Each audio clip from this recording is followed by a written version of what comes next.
Every major city where there's a large black population had to listen to white people say, hey, we're going to make progress here by destroying your community. We have major climate change coming our way. It's not going away. Why does it have to be at the expense of black folks care about? Crazy environmental phenomenon are not going to go away. I've never seen a bigger project that has the least amount of consensus come through this board. It is clear that that golf course means a lot to a lot of people. I've had so many calls from black elders in this community saying, please don't tear this place down. It was a division of the environment versus history, is how I saw it as a black woman. When it's near and dear to black folks, gotta make the environment okay. Why did it have to be at our expense?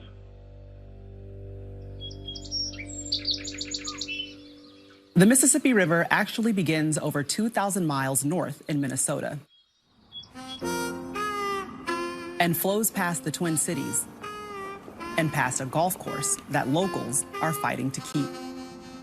The clubhouse here at Hiawatha was integrated in 1952 by a gentleman named Solomon Hughes. Far as I can remember, my father's life was golf. He started out as a caddy in a golf club in Alabama. Then years later, he entered something called the UGA, United Golfers Association. It primarily was focused on black golfers. One of their first tournaments was the Negro National Open.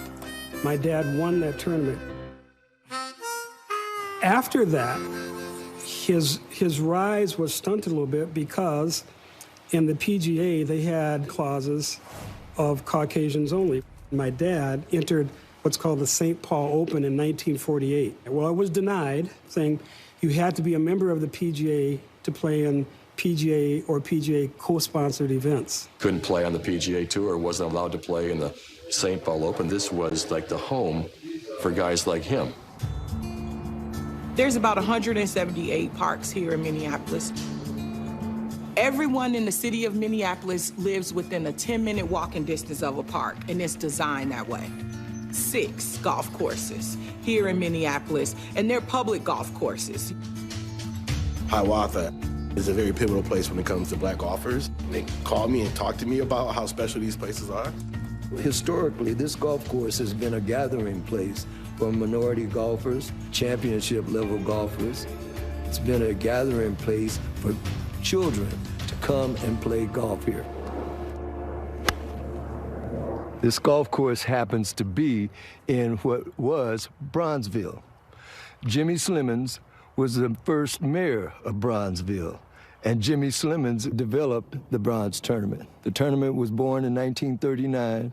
The Bronze Tournament was the creme de la creme tournament for Afro-American golfers. It was primarily developed out of the old Negro League play throughout the Midwest. Teddy Rhodes used to come and play in the Bronze. Ed Manderville, Bob Shelton, Joe Louis won the Bronze Tournament in 1957. Solomon Hughes was instrumental in bringing golfers from the West Coast, golfers like Billy Eckstein. Joe Louis wanted to take lessons from Solomon Hughes. He offered my dad a large amount of money to come with him as a playing partner as a pro, and my dad said, no, I have a family. Maybe the best professional in the Twin Cities. This was his course. This is where he raised his kids, and there's history with that. The Bronze Tournament is still played at Hiawatha, and in 2021, the clubhouse at the course was renamed in honor of Solomon Hughes Sr. Strictly to your father. Recently, however, Hiawatha's future has been in jeopardy. Members of the park board have considered other alternatives for the land. The most drastic change involving cutting the course in half due to flooding issues and to make room for other projects. So what we're looking at here today is a number of different concepts. There's concept 1, which gives you 4 holes instead of 9. Concepts 2 and 3 have 9-hole golf courses incorporated into them. It's important for youth to have a championship course of this nature, to come out and play golf. The simple fact knowing that not a whole lot of blacks were allowed to play the sport and knowing the history about the bronze when it was started kind of inspired me. There's been other courses here in the cities where they've been underwater and they fixed it. This is one of the most beautiful courses in the Twin Cities. Don't wait and watch and let it die. Today, the area is slowly being gentrified. You're taking away a big part of the heart and the soul of the community by taking away a place like Hiawatha. It means too much. There's too much history. It's not just Black history, it's just history. In July 2021, the Minneapolis Park Board voted on the future of Hiawatha Golf Course.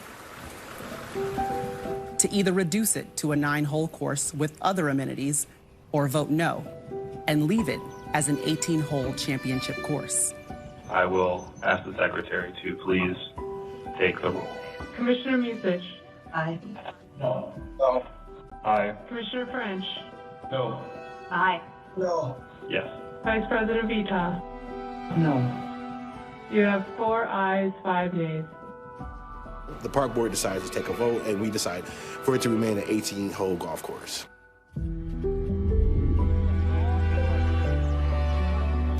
We need to have young kids who can look up to older people that want to emulate and be like, and I think golf provides that. That's why a course like Hiawatha is so important. It's been this home for so many people for 90 years.